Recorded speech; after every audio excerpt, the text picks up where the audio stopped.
J'espère que tout le monde se porte bien. Shalom à tous. Moi, je vais super bien. Bien reposé. Aujourd'hui est samedi. Je viens de voir la marche de l'opposition à Yopougon. Félicitations.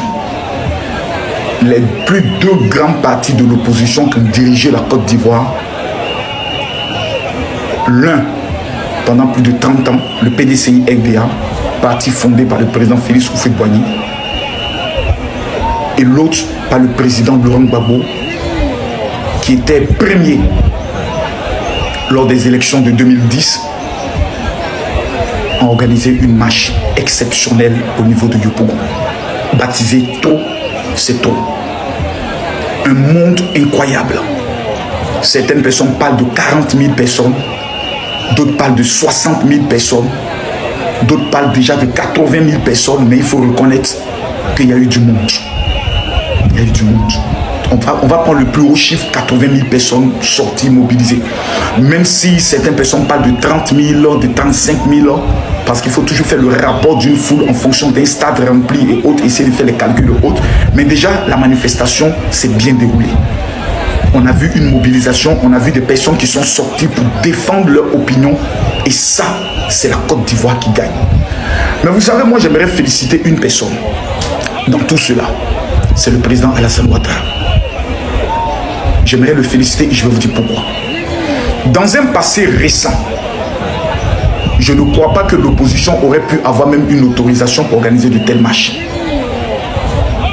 Quand le président Alassane Ouattara était dans l'opposition, quand son parti décide d'organiser une marche, ça finissait par des emprisonnements, ça finissait toujours par des morts. Aujourd'hui, le président Alassane Ouattara a compris qu'il faut faire deux choses.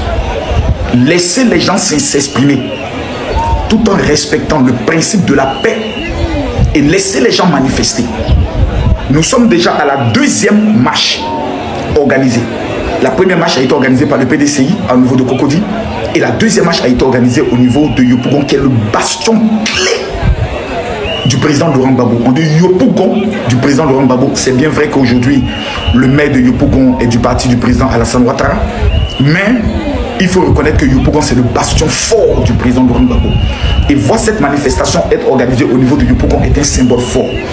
C'est le symbole que nous avons en Côte d'Ivoire des personnes qui ont fait le choix de ne pas soutenir le président Alassane Ouattara, mais de soutenir les opposants. Et ça, c'est ça le jeu de la démocratie.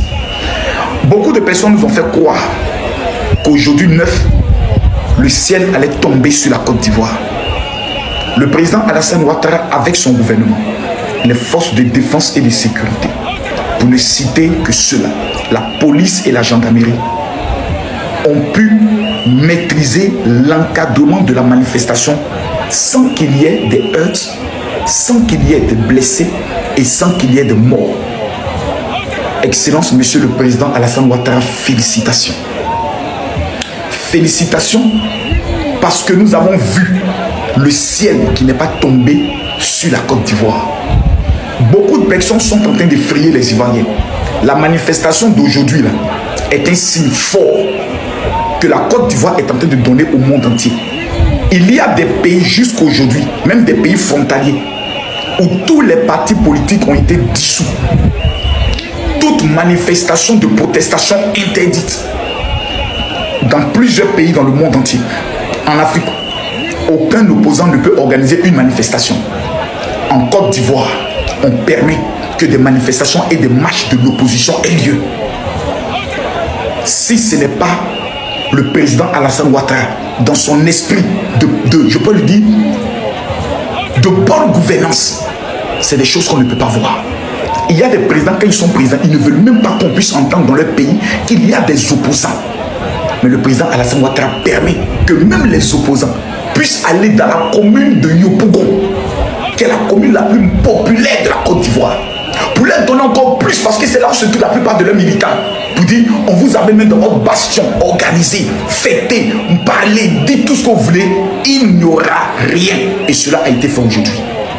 Excellence, Monsieur le Président, que Dieu vous bénisse. Félicitations à la gendarmerie nationale. Et dans tout ça, j'aimerais féliciter aussi un grand homme, Un homme, si demain on me dit, moi, Camille Makosso, que cet homme est l'héritier politique du président Alassane Ouattara, je serai prêt à mourir pour lui.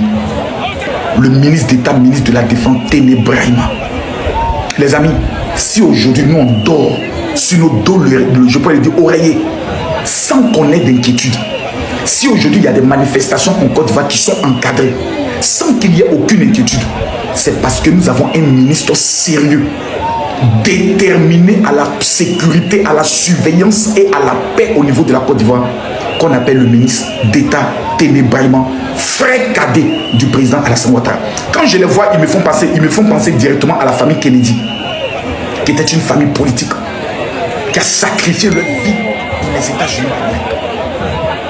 Merci, famille Ouattara. Merci au directeur général de la police, le général Kouyaté. Merci au commandant supérieur de la gendarmerie, le général Apalo. Plusieurs personnes aujourd'hui attendaient que nos forces de défense et de sécurité commettent une erreur aujourd'hui.